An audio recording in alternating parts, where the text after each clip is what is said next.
Hoje nós vamos falar sobre uma tecnologia que tem chamado a atenção na área da saúde e da estética, a câmara hiperbárica. O equipamento chegou recentemente à clínica do cirurgião plástico Dr. Roberto Okida, aqui em Araçatuba, e promete acelerar o processo de cicatrização, reduzir inchaços e melhorar o bem-estar no pós-operatório.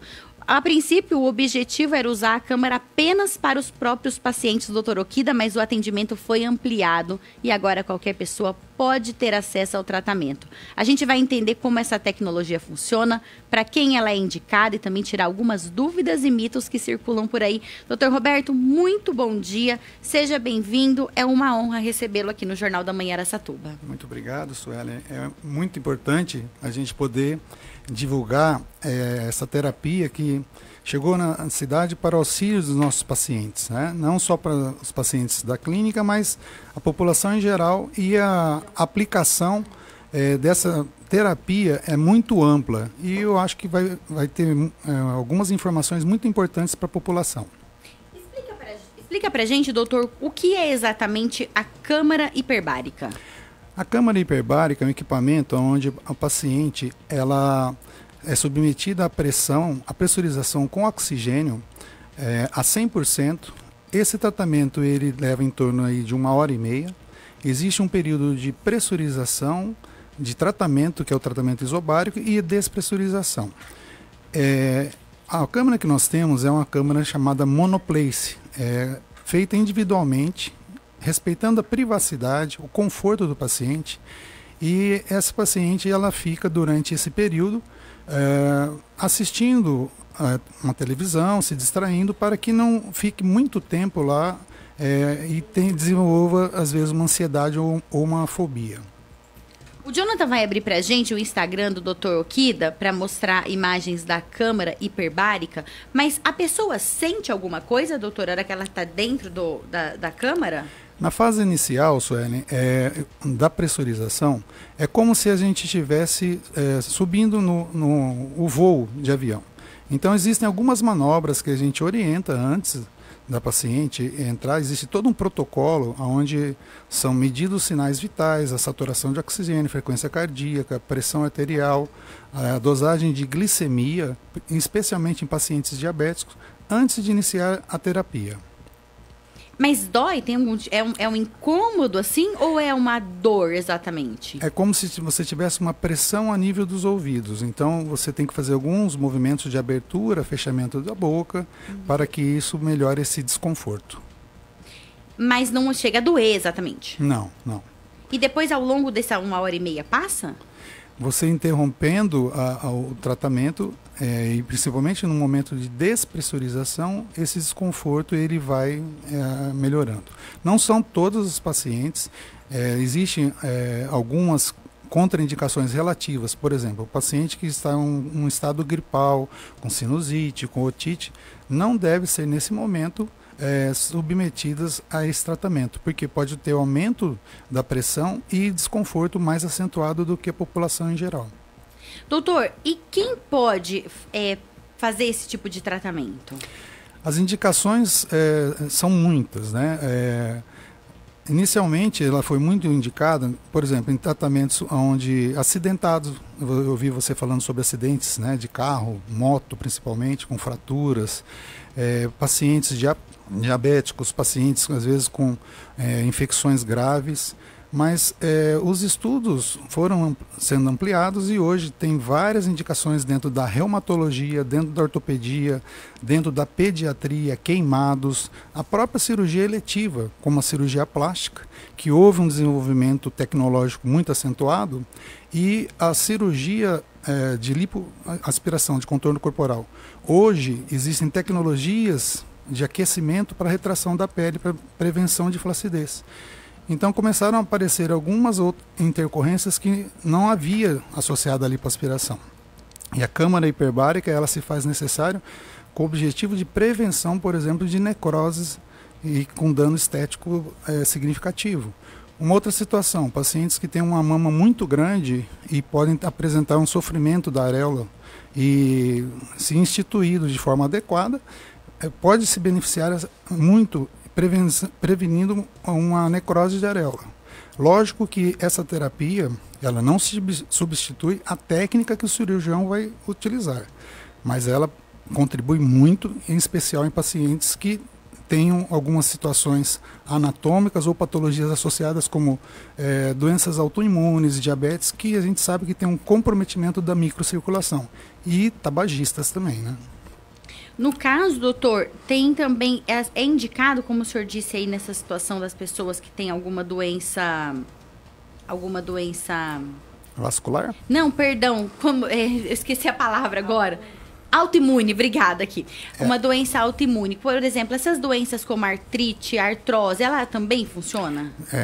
Tem vários estudos mostrando o benefício, inclusive tem situação pontual próximo, familiar, que com um quadro inflamatório crônico de artrite, com benefício, essa pessoa fez 5 sessões e houve uma melhora significativa. Então, assim, existem trabalhos mostrando por quê. Dentro dos efeitos da câmara hiperbárica, da oxigenoterapia hiperbárica, você tem a modulação inflamatória, com diminuição da liberação dessas citocinas inflamatórias. Por isso que há a melhora do quadro de dor e edema, o inchaço. Eu ia perguntar isso agora. Qual que é o papel do oxigênio nesse processo? O que acontece no corpo? O oxigênio, ele tem o objetivo principal, quer dizer, é o principal gás da vida. E ele, a nível celular, ele não depende do transporte da hemoglobina. Então, assim, pessoas com algumas patologias, como talassemia, que tem uma anemia crônica, às vezes vão fazer uma cirurgia de abdômen, pode apresentar um sofrimento vascular. A gente sabia que a oxigenação dos tecidos dependeria do transporte do oxigênio pela hemoglobina. Com a câmara hiperbárica, você tem uma pressurização e você tem a difusão plasmática independente da hemoglobina para chegar o oxigênio ao local.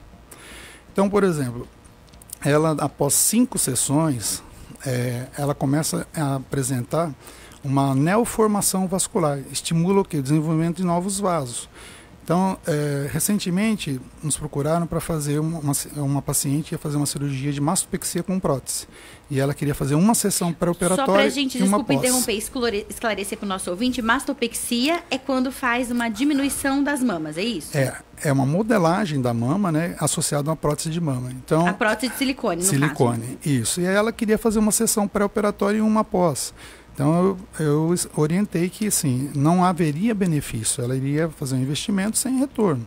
Que o mínimo que a gente entende que é terapêutico a partir de 5 sessões.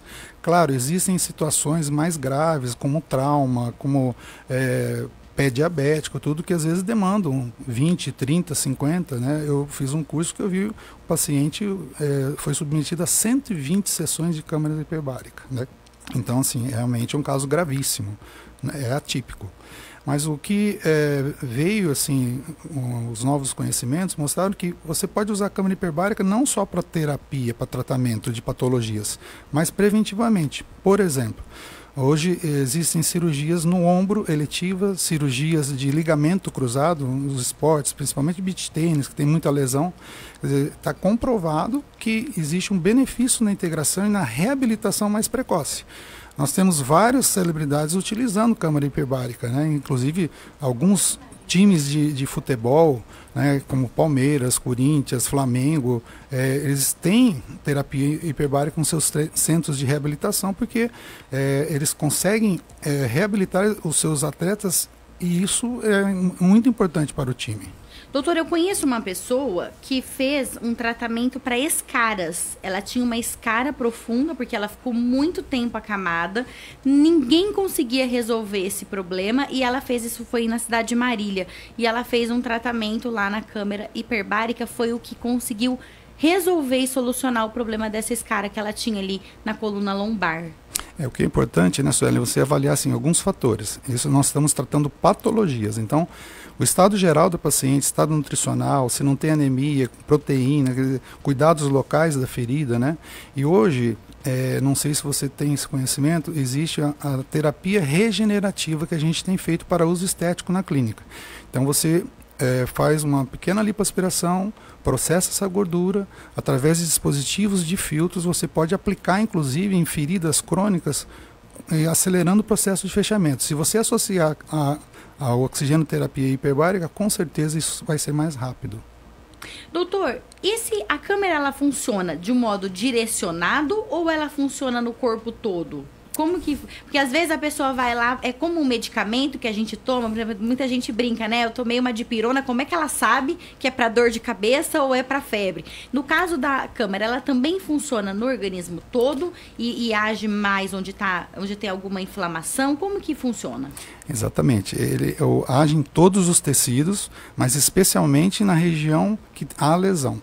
Para você ter uma ideia, existem trabalhos, Sueli, mostrando tratamento de doenças inflamatórias intestinais e doença de Parkinson com melhora.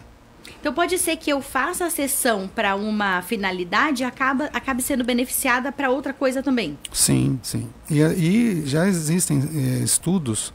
O primeiro estudo que foi apresentado no mundo foi um estudo israelense sobre longevidade. Só que aí o número de sessões são sessões assim, acima de 60 sessões, mas com modificação inclusive do gene, né, aumento do telômero. Então, você aumentando a longevidade dessa paciente. Doutor, e as sessões elas podem ser feitas em que frequência? Por exemplo, pode ser feita diariamente, semanalmente? Eu sei que de caso a caso, mas qual que é o mínimo que precisa esperar entre sessões ou não precisa? A gente sabe que o efeito terapêutico da oxigenoterapia hiperbárica ela dura em torno de 24 horas. Em casos excepcionais pode ser feita 2 vezes, mas são casos muito raros, né? Mas normalmente isso deve ser feito diariamente, principalmente na fase aguda. Agora, nem os casos que eu comentei com você, de 100 sessões, esses pacientes entraram num esquema terapêutico de 2 a 3 sessões semanais. Não faria todos os dias, né? E o mínimo seriam 5 sessões para a maioria dos casos, né? Do ponto de vista fisiológico, sim. Não adianta a gente fazer 1, 2 sessões, achar que vai ter um resultado, ou até mesmo o paciente pode duvidar da qualidade do tratamento e do investimento que ela fez. Então, assim, o paciente tem que entender que no mínimo são 5 sessões. Em casos extremos, por exemplo, onde você tem, como eu comentei, necrose em evolução, uma alteração de circulação no local, seja pela areola ou uma plástica de abdômen, nessas situações, às vezes, o mínimo indicado são 10 sessões. Doutor, e tem algum caso, a gente sabe, quero deixar isso bem claro na minha pergunta, principalmente na medicina, que cada caso é um caso, cada corpo reage de uma forma, cada pessoa responde de uma forma, inclusive quem já fez um procedimento, uma cirurgia e vai fazer outra parecida, também o corpo pode mudar a forma como respondeu da primeira vez para a segunda, então a gente não pode generalizar. Mas o senhor poderia contar para a gente algum caso, por exemplo, em que, em média, levava-se tanto tempo para uma recuperação de alguma cirurgia, algum pós-operatório, e depois da câmara hiperbárica, o senhor percebeu que essa cicatrização, essa recuperação foi tantos dias, alguma coisa assim mais rápida, mais ágil? O que os trabalhos mostram, Sueli, é que você tem uma redução de até 1/3 do tempo para o retorno às atividades. É lógico, por exemplo, você vai fazer uma cirurgia, você vai fazer muito esforço físico, a sua profissão é ser um atleta. Existe um tempo de cicatrização, mas isso está comprovado que você reduz até 30% o tempo de recuperação desses pacientes. Pelo menos para fazer as atividades normais Exatamente. do dia a dia. Sim. Nossa, sim. É bastante tempo, assim. Sim. Agiliza bastante, né? Como eu comentei com você, por exemplo, você tem vários times de futebol hoje utilizando câmara hiperbárica no centro de recuperação. Ontem, pesquisando sobre esse assunto, eu vi que tem jogadores que têm a sua própria câmera hiperbárica em casa. Cristiano Ronaldo, Messi, Neymar, Sim. dentre outros, né? E vários. A mais famosa, assim, foi pioneira, talvez, na aquisição da câmera hiperbárica, foi a Cláudia Raia, né? Que também tem a sua própria. Tem várias artistas hoje. Doutor, e qual que é a diferença da câmara monoplace, que é a que o senhor trouxe, para a outra que é multiplace, é o nome, né? Isso. A câmera monoplace... Coloque imagens pra gente, Jonathan, O conceito dela é o seguinte, é um tratamento individualizado, respeitando a privacidade do paciente, né? Um tratamento premium, onde você fica assistido com uma enfermeira ou uma técnica de enfermagem acompanhando a sessão e sozinho. A câmera multiplace é como as pessoas falam, que é um dispositivo bem maior, onde você tem tratamento para 8 até 14 pacientes em uma única sessão, das mais diversas patologias e indicações. Não só pós-operatório, mas tratamento, por exemplo, de uma osteomielite, tratamento de um pé diabético, deiscências de ferida operatória. Então, o que às vezes os pacientes comentam é que falta essa privacidade, né? E você tem que segurar a máscara durante um bom período. Então, para a efetividade do tratamento, depende da concentração e a quantidade de oxigênio que foi inalado para esse paciente. Na câmara monoplace, ela não tem que ficar segurando nenhum dispositivo e obrigatoriamente vai estar respirando o oxigênio puro, 100%. O Jonathan está colocando imagens aqui para quem está acompanhando a gente pelo Facebook, YouTube, das duas câmaras. A monoplace, que é para uma pessoa só, e a multiplace, que comporta até 8 pessoas. No caso da monoplace, o paciente fica deitado, né? Não precisa ficar sentado. Tem esse conforto, só né? O paciente fica deitado, né? É muito confortável. Inclusive, você tem um recurso, por exemplo, que se o paciente sentir calor, você tem como acionar um dispositivo para ventilar, para melhorar esse desconforto do paciente. E ele consegue se comunicar também com a equipe? Sim, existe uma comunicação através do interfone, né? E onde tem um sensor, o paciente passa a mão, esse sensor é ativado e aí tem um alerta sonoro e luminoso e a enfermeira então faz a comunicação com o paciente que está fazendo tratamento. Doutor, muita gente está ouvindo a gente, eu tenho certeza que está pensando, quanto custa? É variada a sessão? Tem um valor médio? Como funciona? Na verdade, assim, isso a gente tem que avaliar caso a caso, né? Porque assim, até mesmo porque se você vai fazer um número mais elevado, na verdade, para o paciente acaba o custo ficando um pouco menor. Mas a gente prefere avaliar caso a caso, Sueli, para ser mais assertivo no valor. Porque depende do número de sessões que ele vai precisar realizar. Mas assim, o que a gente tem que avaliar é o seguinte, o que eu preciso fazer para abreviar meu tempo de recuperação. Tem pessoas que precisam, assim, que a gente chama de downtime, uma recuperação mais rápida. Tem pessoas que você teve uma intercorrência que é inerente a qualquer cirurgia que pode acontecer, né? Vai auxiliar para prevenção, por exemplo, uma instalação de uma necrose. Imagine você, uma paciente jovem, perder uma areola. Então vai condenar, ela não vai conseguir amamentar se for mãe no futuro. Então eu acho que assim, a gente tem que analisar caso a caso. Dr. Roberto Okida, muito obrigada. Recebemos aqui Dr. Roberto Okida, cirurgião plástico, veio falar sobre a câmara hiperbárica, o que é de Jonathan, perdão? Vou falar agora, porque o Jonathan tá me dando um recado aqui para falar do Instagram, que tá aberto aqui na tela. Muito obrigada por ter vindo aqui. Ele falou sobre a câmara hiperbárica, uma tecnologia que está ajudando muito na recuperação de pacientes. Doutor, mais uma vez, muito obrigada. Quando tiver novidades, por favor, volte aqui. Muito obrigado, foi um grande prazer poder falar com você e com nossos ouvintes. Se você quiser saber mais sobre a câmara hiperbárica ou o trabalho do Dr. Roberto Okida, vai lá no Instagram dele, @doutor, só que abreviado, DR, Roberto Okida com K, DR. Então fica doutor, DR abreviado, Roberto e depois Okida, então são 2 Os, DR Roberto Okida. Vai lá no Instagram dele que tem mais informações sobre a câmara hiperbárica também. O Jornal da Manhã fica por aqui.